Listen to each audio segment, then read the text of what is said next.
So yes, that's me. I'm Julia Muir. I'm the Chief Executive of Gaia Innovation, and some of you may know of me because of the Inspiration for Innovation network that we operate in the Silverstone area, and thank you very much to those of you who are volunteers on that programme.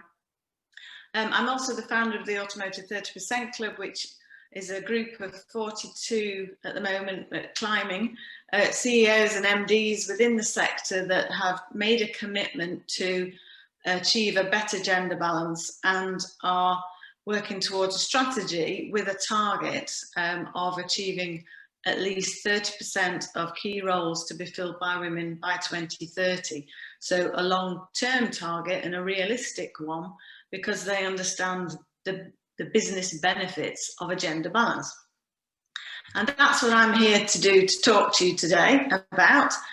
So actually quite a positive message that I'm going to be putting across, because yes, as Ros said, it is a problem. A lack of a gender balance is a problem in business, and it does matter because it suppresses your business performance if you don't have female representation within your teams, and particularly within your decision-making teams. So research shows that inclusive and gender balanced companies are more successful. And to be honest, here we are 100 years down the road from when women secured the vote in the UK, where 50 years after it was made illegal to pay women less, and yet we're still debating as to whether we should make efforts to actually employ women in senior roles, and also people of colour for that matter. And we have to ask ourselves, well, why is this? Why do we actually still have this debate that says, well, why do we have to justify why we should employ women in organisations? Because we don't spend the same amount of energy looking for evidence that white male teams are successful. And actually, if you were to put in to Google a search that says business case for employing women, you'll find 103 million results come back at you. When I put in business case for employing men, there was 0. So that already begins to explain to us that the default mindset is that we should employ men and we have to justify why we should employ women. And so at this point in time, though, in the 21st century, where we have a multicultural nation of which 51% are women, we should be thinking, why on earth are we not seeing gender balanced, diverse teams in business? Because these are the benefits of having men and women working together in companies. We get wider perspectives. We're able to draw on far broader experiences. We have the complementary characteristics that both men and women bring together. There's evidence that shows that companies with a better gender balance have much more ethical and professional governance. They approach things with approach risk in a much more balanced way. And we can tap into a much greater collective intelligence when we are bringing together diverse men and women. And also, there's a lot of evidence to show that effective decision-making comes from taking on board a wide range of opinions and a wide range of views, and then processing that information and making decisions. So you can rest assured that creating an inclusive culture and employing diverse women and men in decision-making roles will make your company more successful than if you only employ men. And these benefits manifest themselves in a number of key indicators. So the first one is business profitability. So McKinsey & Company actually undertake an annual study of a data set of around 1,000 global companies every year. And they find that companies with a good representation of women in leadership roles actually outperform the others that have few or no women. And there's actually a direct positive correlation between the number of women in senior roles and the higher level of performance.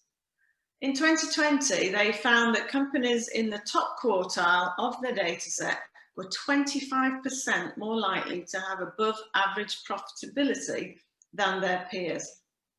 And there's also a correlation between the closer to gender balance you get, the higher the profitability. And this is actually echoed in many other studies as well. So much research to back up this story.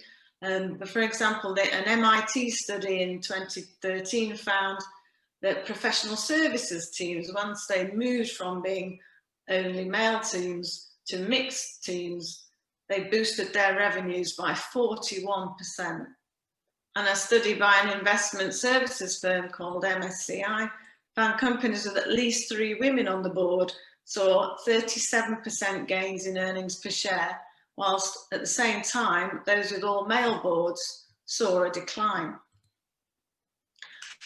So as well as there being a performance bonus for gender balance, there's actually a profitability penalty for laggards, for people that are way behind on taking action to employ a better gender balanced team in their organisation. So those who are slow to grasp that, the combination of men and women is the winning combination, underperform relative to their peers, and McKinsey found in their data set that this was actually to the tune of a performance differential of 48% between companies in the top quartile for gender balance and those in the bottom quartile. And they've actually seen this differential grow over time. So every year through the study, what they've seen is that the ones with the gender balance, the better gender balance, are starting to increase their profits each year, and the ones with the lowest gender balance start to decline, on a decline. So winning teams combine gender and diversity. So this is another point to make. What we have to understand is it's the diversity, it's the variety of perspectives that gives this extra performance. So it wouldn't be right to then also just hire white women. What we need to be looking at is diversity between the genders. So diverse men and diverse women working together in organisations. So yes, women are 51% of the population, and importantly, are not a homogenous group. They have a wide range of ethnicities, cultures, ages, social backgrounds. They're not all heterosexual, they're not all mothers, and we must aim for a gender balance that includes people with a huge, diverse range of different experiences and different levels of expertise, different cultural awarenesses. So again, the McKinsey 2020 report found there was an even higher performance of 36% above average profitability for those companies that had also not only gender balanced teams, but also ethnic and cultural diversity on their executive teams. And those in the lowest quartile for such diversity were 27% more likely to underperform versus their peers. So there's a number of reasons why this happens, why this performance differential happens. One of the most important ones is that a diverse team gives you improved customer insight and orientation. You have a better visceral understanding of the diverse customer base, much more likely to be able to share the perspectives and experience and lifestyles of a much broader range of people. There's actually a much quoted claim that women influence 80% of purchasing decisions. And when you think about that in your own everyday life, it's probably fair to say that yes, women tend to buy more things, not only for themselves, but actually for other family members, presents for other people, clothes for children, clothes for husbands even, cars. You know, we know that in the automotive sector, the true customer is female, because they are the ones that make the choice. They actually choose which product to buy. So any business that doesn't understand that the true customer at the end is likely to be female will be making huge mistakes. And if they don't take action to be able to understand that customer, that could lead them into making quite huge financial mistakes. So it's essential that businesses instinctively think like both men and women, rather than viewing these just through the eyes of maybe the male developer or product designer or engineer. Because products are designed, engineered, manufactured and maintained and sold mainly by men at the moment, but bought largely by women. And a good example of a very expensive mistake was one made by Apple, who launched a health app that actually half of the population couldn't use, because the developers forgot that the physiological impact of menstruation would mean that the actual app wouldn't work for women. And perhaps we can assume that if women had been involved throughout the process in the creation and marketing of that product, then the blind spot like that actually wouldn't have occurred. Another major reason why businesses are more successful with a diverse gender balance is that it leads to increased productivity and innovation. So a Boston Consulting Group study in 2018 found that companies with more diverse teams with more female representation have 19% higher revenues due to innovation. And another study by Hewlett, Marshall and Sherbin in 2018 showed that a culture of inclusion that enables women and underrepresented groups to thrive led to increased innovation, because people were more confident to put forward ideas and new approaches.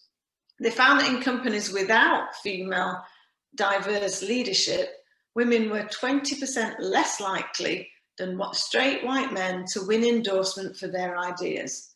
People of colour were 24% less likely, and LGBT people were 21% less likely to have their ideas listened to and endorsed. And a study by a project management software company called Hive found that productivity is lower when fewer women are in the organisation. So there's actually a productivity bonus from having a better gender balance. They found that on average, women are actually assigned 10% more workload than men, yet they actually complete the same percentage of their allocated tasks as men do. So in fact, they were 10% more productive. This showed that the female office workers were more industrious, and productivity actually increases as female representation increases. Another reason why companies are successful if they have a diverse gender balance is that they can attract higher performing talent.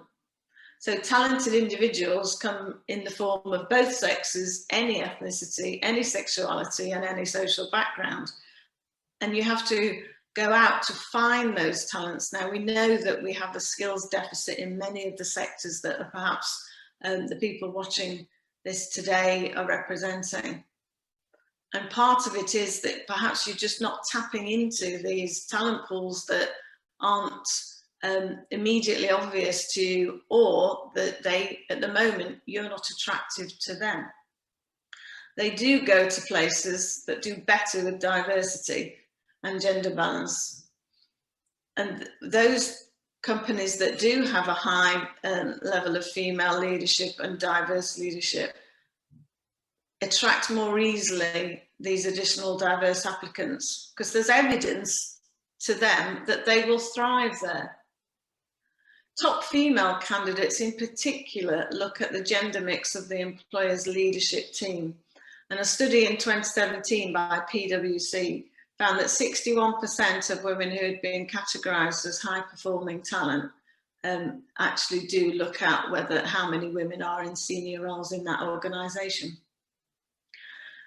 And in terms of future talent, we have to realise now that Generation Z are coming along and are entering the workplace, and they seem to have even stronger values than generations that have gone before, particularly with regards to actively supporting gender balance, LGBT and racial equality movements. And also millennials are now in management roles, And Deloitte's survey in 2018 of millennials found that they simply will not settle for companies with outdated values with regards to equality and diversity, and will actively move to organisations that do share those values. The ability to attract investment is increased if you have a better gender balance in your organisation, because many investors look at gender and diversity within the decision makers of a company as an indicator of ethics, integrity, and a balanced approach to risk. As such, boards and executive teams are less likely to fall into the trap of groupthink or complacency, or not spotting threats, or turning a blind eye to unethical behaviour to ensure that other goals are met. Investors know that effective corporate governance stems from a leadership team with a broad set of experiences and expertise. Research on trading floors found that groups with women in them will make fewer risky decisions because they will emphasise looking at potential consequences of such actions. And so that research actually recommended that far more female traders should be hired.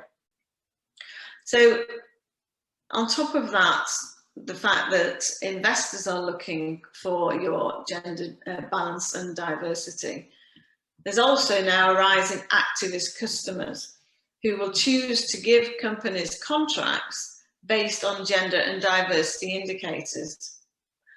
I know that the discussion in the automotive sector with some of our major larger members are, if they are so true to their own values of putting gender equality and racial equality and as a key priority, then they cannot tolerate racism or sexism or homophobia in their supply chain. And so we will see more action taken in that area. So you've heard the business case for having a gender balanced, diverse teams. I hope that you're now kind of thinking, well, it potentially is a problem if you don't have this, but actually I know that as we move on with this discussion, we are going to talk about how you can take action and solve this problem. But the reality of it is that many of you will be leading or working in predominantly white male companies, and perhaps you think or you believe that you operate a meritocracy. And actually, if you have a homogenous team, then meritocracy for your organisation is a myth. A homogenous team in a multicultural, gender-balanced society simply can't be a meritocracy, because there will be barriers in place, either visible or invisible, that are excluding women and underrepresented groups from accessing your jobs, or preventing them from thriving in them or even knowing about them. The working world is still largely reflecting a 20th century model that was designed to accommodate white men, and that gives them an advantage over others. Now, this diagram that I'm showing here explains the difference between equality of treatments and opportunity versus whether it's fair and equitable to give exactly the same approach to everybody when there are built-in advantages for some people.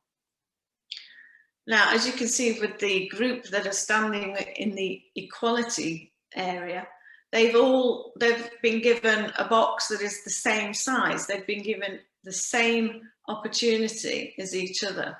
However, it's clear that one of those people has an advantage over the others in this specific instance in terms of height, and so is therefore able to reach the apple on the tree. That advantage, however, could be in a workplace something like that the culture is not hostile to them, that perhaps they aren't suffering from sexual harassment or microaggressions or an abuse of power or bullying. Now, a Comrise poll for Radio 5 Live in 2017 found that 53% of women had experienced sexual harassment at work, and 1 in 10 of them had actually been physically assaulted. And I know that we're going to talk about that in our discussion with Helen later. But that's just an example of perhaps a white man not realizing that he has an advantage in the workplace because he hasn't suffered racial discrimination, sexual harassment, or an abuse of power. What an organization and an inclusive leader really needs is what's happening on the right of this diagram. And that is, people need to be given the opportunity to all perform at the top level that the organization needs. And so barriers that are preventing that or disadvantages have to be removed. It is not about disadvantaging the white man. So as you can see, that person who could reach the apple on the tree before still can.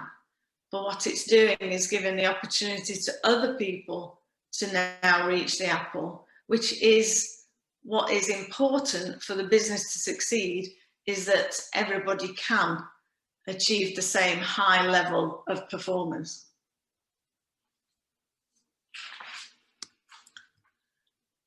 So it's clearly, as I'm sure you know, not as simple as hire more diverse women, get better results. You have to be willing to build a workplace that's right for the 21st century workers, where no one is unfairly disadvantaged through old protocols or habits, and incivility and harassment is eradicated. So it's essential to purposefully, consciously design an organisational culture, structure, policies, processes, working practices that optimise the contribution of both men and women of all ethnicities. And this is achieved through inclusive leadership and culture. Many of you in startup situations must take the opportunity now to design your business in this way, the kind of business you want to lead with these strong values before you grow larger. And there's overwhelming evidence that businesses perform better when they include women and diverse people of all types. So if your team is currently predominantly white male, you really are settling for less. So my advice is we must change that.